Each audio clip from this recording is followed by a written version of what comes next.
O senador Marcos Duval, do Podemos, do Espírito Santo, foi abordado ao desembarcar no Brasil nesta segunda-feira.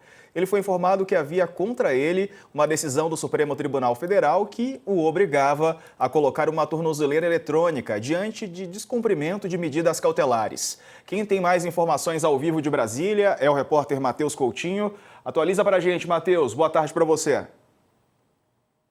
Boa tarde, Diego. Boa tarde a todos os espectadores do UOL. Pois é, uma segunda-feira que começou agitada, né? Estamos desde manhã aí com essa história, esse caso do senador agora com a tornozeleira eletrônica, né? Voltando aí do recesso do Congresso, já colocando uma tornozeleira eletrônica, uma medida não muito comum, não muito usual, mas que aqui em Brasília já era esperado que fosse acontecer alguma coisa com ele, porque já tinha uma expectativa, uma especulação ali em relação ali aos bloqueios dos bens dele, estava uma suspeita, um burburinho, porque de fato, pelo que o ministro Alexandre de Moraes colocou, né, ele descumpriu algumas determinações, algumas ordens do ministro.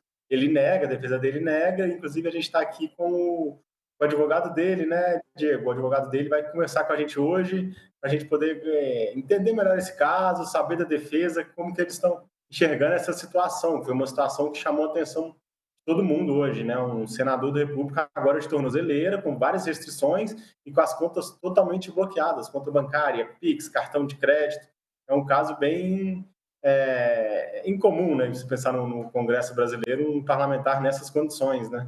Pois é, Matheus. Agora a gente conversa então com Igor Dantas, que é advogado do senador Marcos Duval. O Matheus Coutinho me acompanha para essa entrevista. O Leonardo Sakamoto está conosco também, vai participar da entrevista. Uma boa tarde aos dois que chegam agora. Matheus, como você marcou a entrevista, fica à vontade para fazer a primeira pergunta. Claro.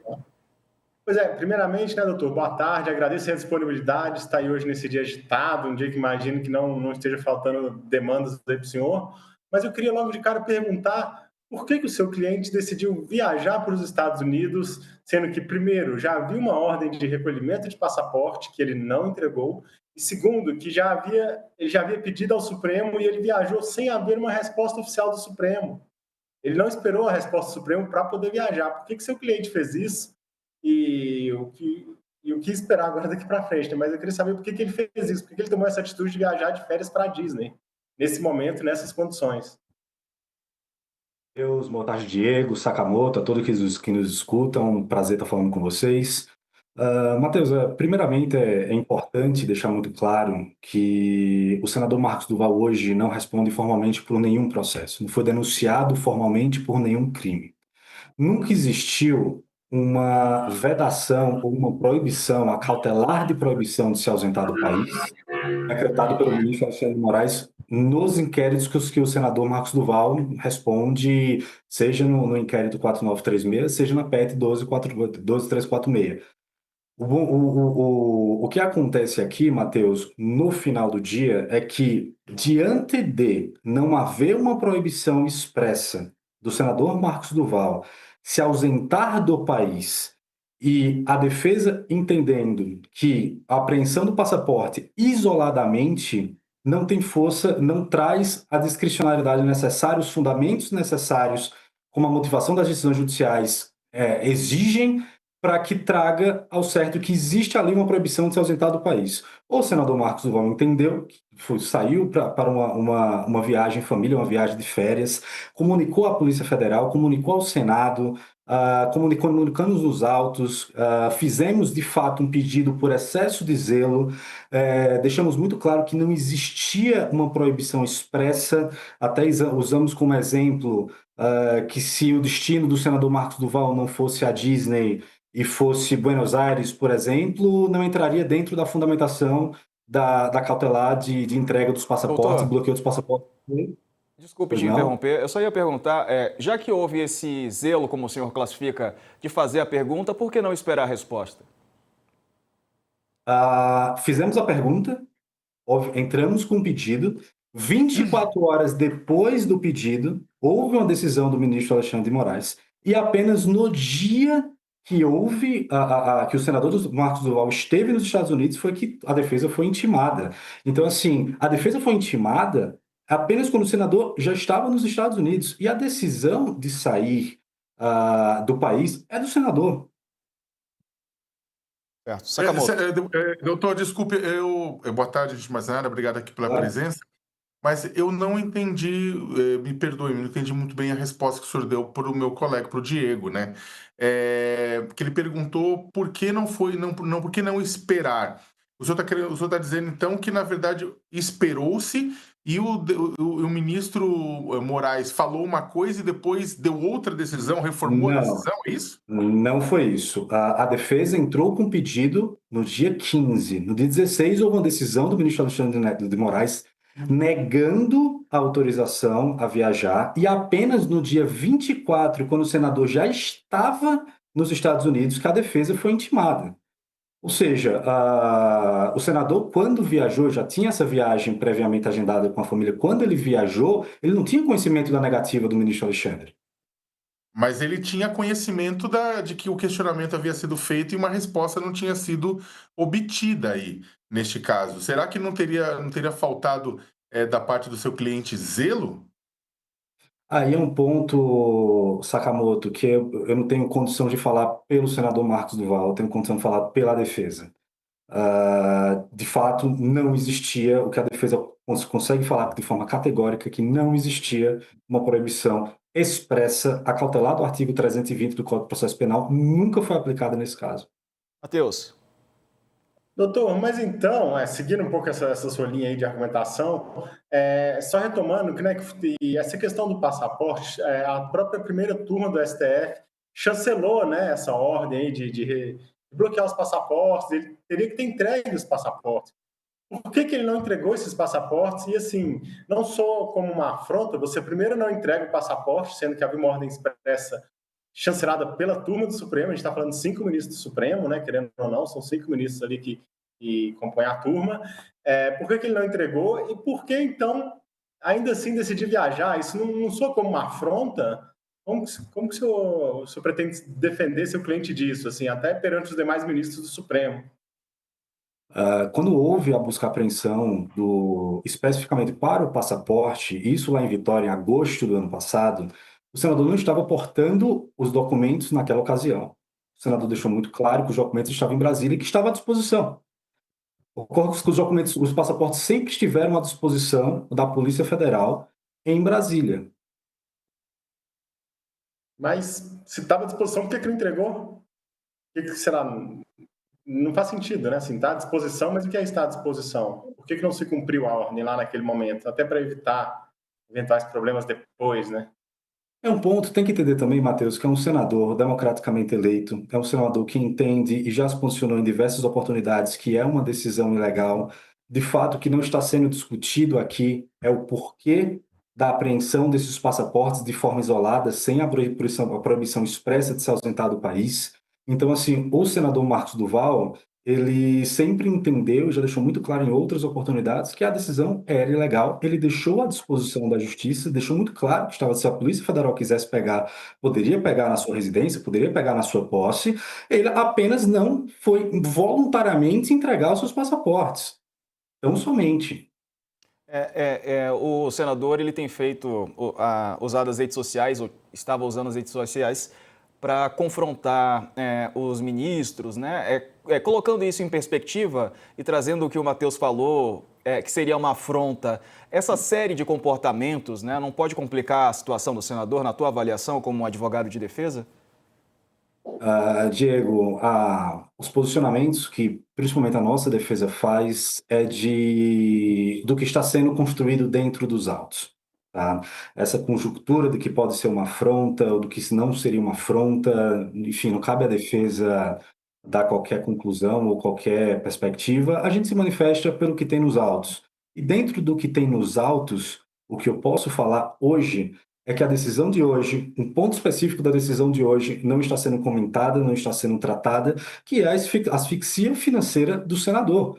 Fora a questão da tornozeleira eletrônica, hoje teve a decretação do bloqueio integral de todo o salário do senador, o bloqueio da toda a sua verba de gabinete, a impossibilidade do senador fazer qualquer transição financeira.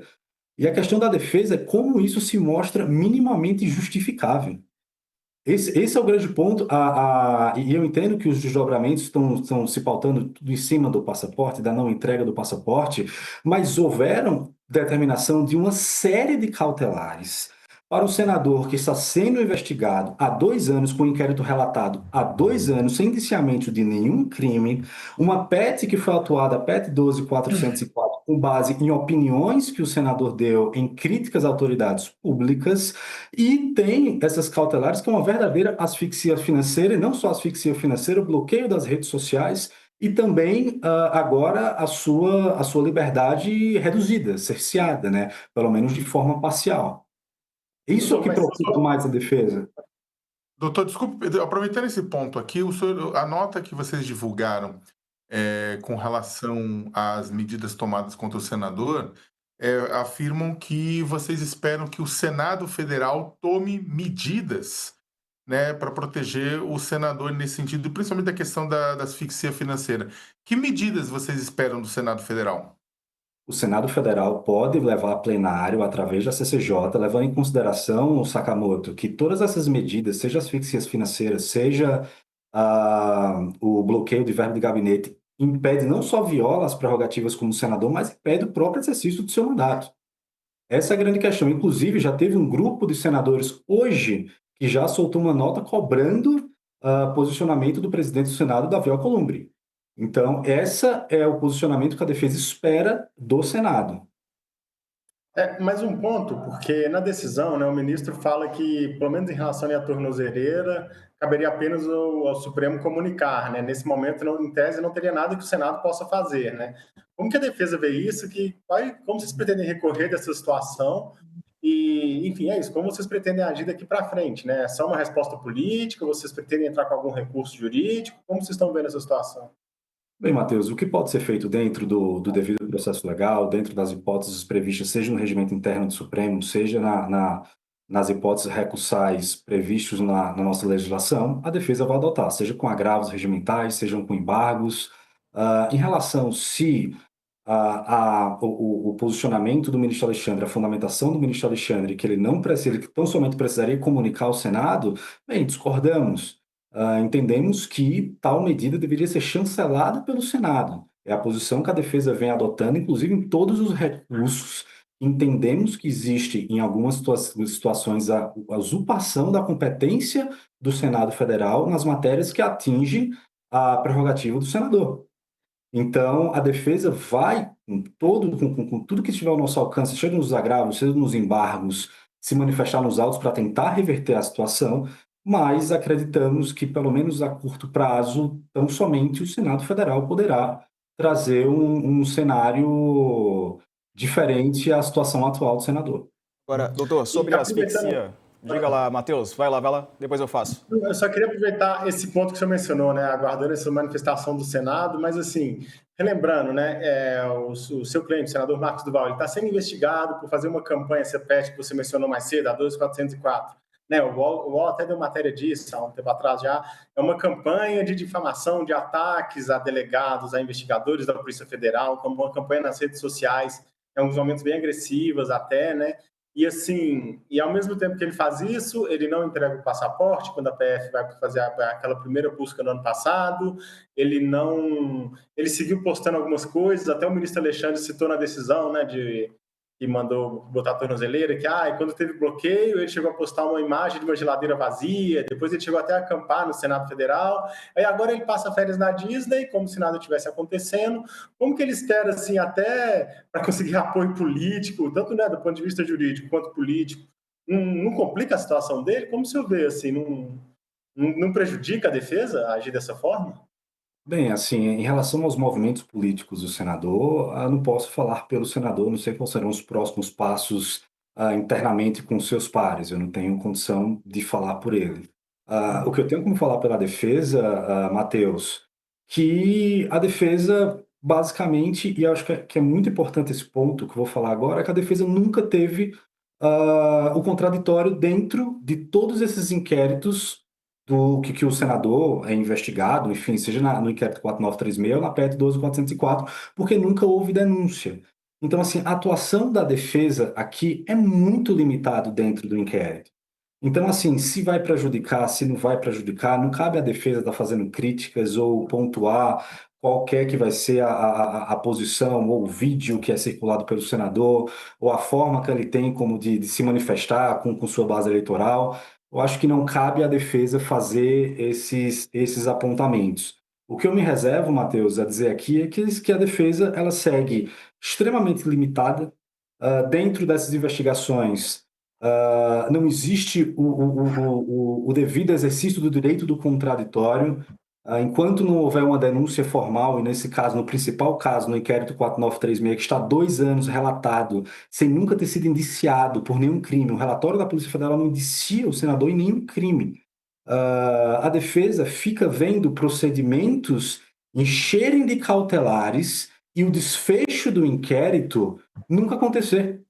Então, assim, o senador, ele já está cumprindo uma pena antecipada. Essa, sem nunca ter sido nem denunciada. Essa é a grande Ô, realidade. doutor, sobre a asfixia financeira que o senhor mencionou, né? Qual que é essa asfixia? O que isso representa? O salário dele, por exemplo, de senador, ele vai receber de que maneira? A decisão do ministro Alexandre de Moraes é de bloquear 100% o salário do senador. A decisão é clara, 100% do salário do senador está bloqueado, a verba de gabinete está bloqueada, o senador está impedido, inclusive, de ter cartão de crédito, está impedido de fazer PIX, está impedido de transacionar, fazer qualquer transação financeira com qualquer banco. E antes disso, Diego, é importante que o senador Marcos Duval teve uma cautelar de bloqueio de 50 milhões de reais em todas as suas contas. E é importante deixar claro que, né, não é que existe 50 milhões de reais na posse do senador. Houve um bloqueio de 50 milhões de reais que recaiu em todo, dentro do Bacen Jude, que podem, enfim, bloquear todas as contas do senador Marcos Duval.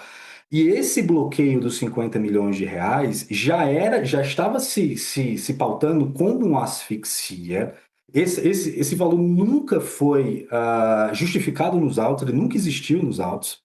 Esse valor, os 50 milhões, tomamos conhecimento através do documento do banco, nunca houve expressamente alguma decisão o porquê desse valor, o cálculo desse valor, inclusive por inúmeras tratativas da defesa. Nessa decisão também já havia o bloqueio integral das verbas do senador, seja seus vencimentos, como as verbas de gabinete, e posteriormente houve a liberação parcial de apenas 30% do seu salário. Então, o senador estava com apenas 30% do seu salário até então, e agora houve mais um bloqueio para que tenha o bloqueio total de todas as verbas, seja verbas de vencimento, seja seu salário, seja verbas de gabinete. Então, é dessa asfixia financeira que consta expressamente em mais de uma decisão do Alexandre de Moraes, a segunda decisão que trata sobre de bloqueios irrestritos de bens móveis e imóveis, que impede que o senador tenha o mínimo para sobreviver. Essa é a grande questão. O pleito da defesa Mas, agora... Igor... Pode falar, Sam. O Não, pleito fala, da... Matheus. Vai, Matheus. Oi? Não, pode O falar. pleito... Mas, perdão. Não, O minha pleito dúvida é o seguinte, não era mais fácil então ele ter entregue o passaporte no ano passado? Esse nível de asfixia que o senhor está mencionando só ocorreu porque ele descumpriu as medidas, né? Porque ele não entregou. E ele viajou, ou seja, foi mais de uma vez. Então não era mais fácil ter entregue ano passado esse passaporte? Mas, Matheus, a asfixia financeira, o bloqueio dos 50 milhões e o bloqueio dos vencimentos do senador já aconteceu em outra oportunidade, não teve nada a ver com a entrega dos passaportes. Inclusive, isso foi noticiado pelo próprio UOL. Então, assim, o que a defesa está tentando deixar claro aqui, muito, enfim, de uma forma mais técnica possível, é que existe uma violação do devido processo legal.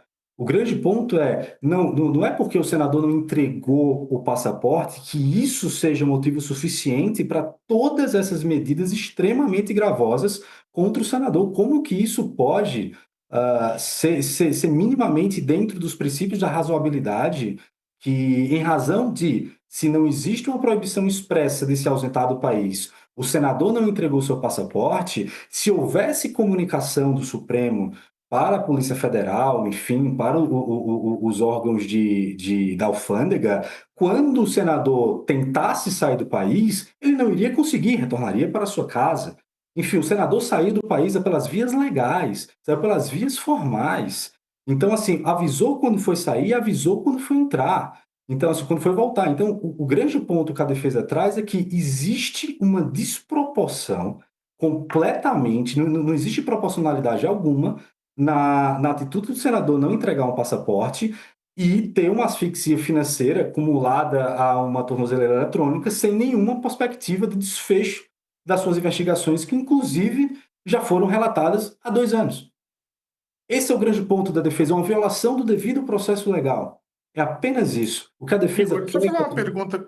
Desculpa te interromper. Pelo que você está Imagina. falando, pelo que você está falando, então, de uma forma bem prática, o senador teria aceitado, digamos, teria se resignado com relação à tornozeleira. O grande incômodo dele neste momento é a asfixia financeira. Não, o grande incômodo do senador Sakamoto não é só asfixia financeira. Eu estou trazendo asfixia financeira porque esse ponto não está sendo tratado, pelo menos pelos veículos de comunicação e do que a gente está tendo a oportunidade de debater.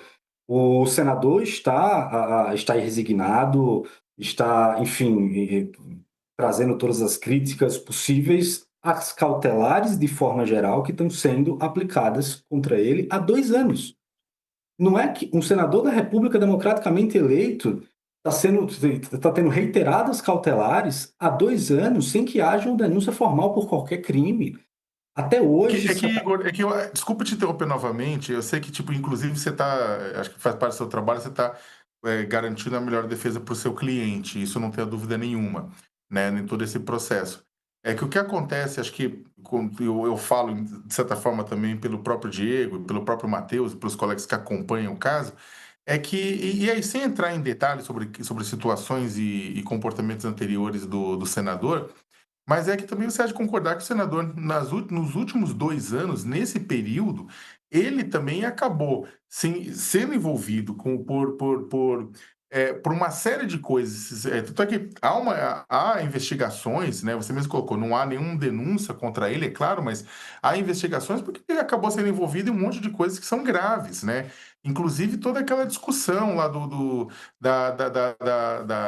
que envolveu o próprio ministro Alexandre de Moraes, o Daniel Silveira, o Jair Bolsonaro lá atrás, outras situações, e sempre o senador, ele acabava, na verdade, não tendo nenhuma medida contra ele, nem nada contra ele, e ia repetindo determinados comportamentos que, à luz da justiça, não são comportamentos que se espera, inclusive, que sejam tocados dentro de uma situação de um regime democrático, né? Então, o que, na verdade, acho que as nossas perguntas, nesse sentido, elas vão muito nesse sentido de que eu entendo que você está colocando com relação a isso, as preocupações do seu cliente, mas, para quem está acompanhando tudo isso, o senador acabou incorrendo em uma série de episódios e a justiça acabou, na verdade, não tomando nenhuma decisão e, pela primeira vez, está tomando uma decisão mais dura, digamos assim. Né? E é por isso que a nossa pergunta é com relação ao que o senador vai fazer a partir de agora. A única coisa que ele colocou a partir do momento que essas medidas foram tomadas é ele acusar a justiça de perseguição. Só que, como eu falei, muitos analistas políticos vêm vendo isso e falam assim, pelo contrário, que o STF acabou não tomando nenhuma medida mais dura até agora, né? E agora está tomando uma medida, né? Então, eu queria entender um pouco como é que seu cliente vai se comportar de agora em diante. Eu sei que não é você que determina isso, você garante a defesa, mas das conversas que vocês tiveram, ele pretende mudar, ele pretende tipo ter mais vigor, fazer uma denúncia internacional, ou ele pretende se recolher e esperar decisões da justiça? Sakamoto, a gente não teve essa conversa com o senador, e trazendo um pouco do começo da sua fala, não existe uma carta branca para cautelares ad aeternas, né? O grande ponto que a defesa bate aqui é, tudo bem, você falou que reiteradas condutas que são graves e condutas envolvendo senadores e que analistas políticos trazem todas essas questões muito graves, se são tão graves e, a investigação se encerrou há 2 anos relatada, por que não existe denúncia? Esse é o grande ponto. Por que a denúncia não foi formalizada contra o senador Marcos Duval? Se tem tanta coisa contra o senador, por que até agora não foi oferecido? Essa é a grande questão. Quando a gente fala das cautelares, Sakamoto, o grande ponto que a gente traz é o seguinte: as cautelares elas servem para um propósito específico, para garantir, enfim, a eficácia daquela investigação, daquele comicio delicti, enfim, para que se chegue a um desfecho nessas investigações. O que trazemos aqui dentro, invocando sempre, até eu sei que até que é exaustivo muitas vezes, mas trazendo sempre o devido processo legal, é que existe um grande excesso de prazo. Dessas cautelares e mais cautelares e mais cautelares são deferidas contra o senador, sem que haja uma denúncia formal, sem que ele tenha o exercício do contraditório para saber ao menos qual é a construção da tese acusatória contra si. Então, somente, esse é o único ponto da defesa. Como vai ser a atitude do senador daqui para frente, tenho como posicionar. O senador retornou hoje de férias com a família, enfim, teve essa manhã um tanto quanto atípica, e vamos aguardar para saber qual vai ser o posicionamento do senador daqui para frente, mas a defesa não tem como falar por ele. Isso é o que a gente pode concluir aqui. Doutor Igor, obrigado pela participação conosco, viu? Um abraço, uma boa tarde. Até mais, tchau, tchau. Até. Valeu, Matheus. Obrigado pelas informações e pela entrevista. Valeu, boa tarde. Valeu. Valeu, boa tarde, doutor. Obrigado. Boa tarde. Tchau, tchau, gente. Até mais. Obrigado aos dois. Tchau, tchau. É isso. Agora, Sakamoto, vamos ver o que vai acontecer, né? Medidas cautelares impostas contra o senador Marcos Duval. Então, Diego, é aquela coisa. A gente até não é que se compadece, mas a gente sente empatia pelo advogado de um caso como esse, porque é um caso complicado, é um caso difícil. O senador Marcos Duval, e não é a questão de tempo, de denúncio, não. A questão é a seguinte: o senador Marcos Duval, e você tem uma investigação de milícias digitais, uma série de outras investigações que estão em aberto, e a gente faz uma crítica, é claro, já criticamos mais de uma vez o tamanho e o tempo de determinadas investigações. Porque no caso do senador Marcos Duval, ele é reincidente. O senador Marcos Duval, nos últimos anos, ele acabou, como diria a sessão da tarde da Rede Globo, ele acabou se envolvido nas maiores confusões, com uma turminha do barulho, em grandes aventuras. É inacreditável. Você vira e mexe, a gente vê o senador Marcos Duval se metido em alguma coisa, né, de lesa pátria. Sabe? Alguma coisa lá no meio, algum processo nesse sentido. Né, ele até já se viu metido numa trama para negociar sabe, cada coisa assim que a gente não que com o bolsonarismo a gente não entende. Muita gente, inclusive, coloca que o próprio senador Marcos Duval ele acaba vendendo uma proximidade, uma importância dentro do bolsonarismo muito maior do que ele tem. Uma proximidade com o ex-presidente Jair Bolsonaro e com o núcleo de poder bolsonarista muito maior do que ele tem. Né? O senador Marcos Duval, ele acaba sendo colocado por... Eu até conversei com uma liderança bolsonarista um bom tempo atrás, não é de agora, que colocou o Marcos Duval no mesmo pacote da Carla Zambelli. Falou o seguinte: olha, tem pessoas que muitas vezes mais atrapalham, né, o presidente Jair Bolsonaro do que ajudam. Né? E aí essa pessoa sentou Carla Zambelli e Marcos Duval. Marcos Duval, pelaquela quantidade de coisa que ele vai fazendo, essa papagaiada, botando pés pelas mãos, né, vendendo proximidade quando ele não tem, um monte de outras coisas que o Matheus acabou falando também. E no caso da Carla Zambelli, que claramente atrapalhou a eleição do Bolsonaro. Né? Seja um exemplo claro para ela ter andado perseguindo um eleitor do Lula com uma arma em punho no bairro dos Jardins no sábado, véspera do segundo turno. O próprio presidente Bolsonaro fala disso. Ele fala: olha, ela me atrapalhou, né? E as pataquadas do senador Marcos Duval também.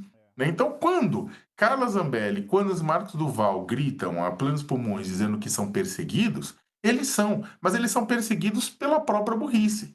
Sabe? Porque é inacreditável. Eles vão e vão repetindo, e vão repetindo, e vão repetindo. Neste caso específico, o senador Marcos Duval faz uma consulta, a defesa dele faz uma consulta para o Supremo Tribunal Federal com relação a passaportes, como foi dito aqui. Qualquer pessoa, qualquer cidadão brasileiro espera uma resposta da justiça. Ele não, ele foi. E depois olha, tô com passaporte e tal, etc e tal, blá, blá, blá, blá, sabe, cantando vantagem, inclusive, né? E isso, na verdade, né, eu falei, poxa, mas havia determinadas restrições, né? E olha aí a fotinha dele aí, né, te mostrando o passaporte diplomático, por ser parlamentar, e o passaporte dele comum, por ser cidadão. Então é o seguinte, você vai falar, não, mas ele foi esperto aqui lá, tudo bem, mas ele tentou passar a perna na própria justiça. E agora a justiça até foi branda com ele. Tem juristas que colocaram, inclusive aqui no UOL, falando, olha, saiu barato a tornozeleira eletrônica. Boa, Sakamoto.